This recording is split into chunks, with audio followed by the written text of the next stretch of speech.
If you look at the 5 countries Qin Gang visited, they're very different places. They speak different languages, they have different economies and different cultures. Even the 2 institutions he visited, the AU in Ethiopia and the Arab League in Egypt, are all different. How do you look at this arrangement? The Chinese foreign minister's visit to Africa is coming at a very critical time, because it is coming at a time when the global economy has gone through a lot of stress following the pandemic, the COVID-19 pandemic, but also because of the disruptions in the global supply chain following the Russia and the Ukraine war, but also because of global rivalry, which we saw particularly informed by technological wars that also affected the global supply.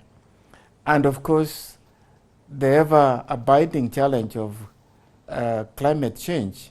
And so the foreign minister's visit is important because it has kept the tradition of foreign ministers visiting Africa in the beginning of the year. The Chinese foreign minister also tackled the issue of so-called debt trap narrative.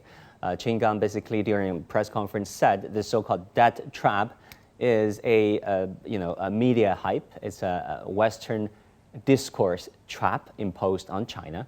Do you agree? Does Qin Gang, the Chinese foreign minister, have a point? Well, the debt trap is a myth. Studies that have been conducted by even American university or institutions themselves have come to the conclusion that it's a myth. And in fact, if you look at even the debt that is attributed to China, China is already writing off quite a bit of those debts. And so it remains as a myth.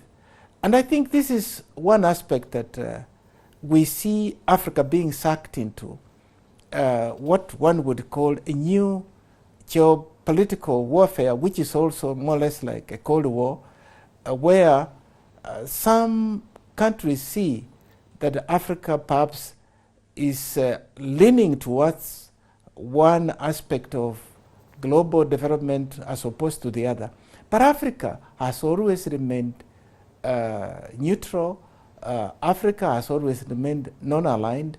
And so the debt trap is part of that, what I say, new Cold War.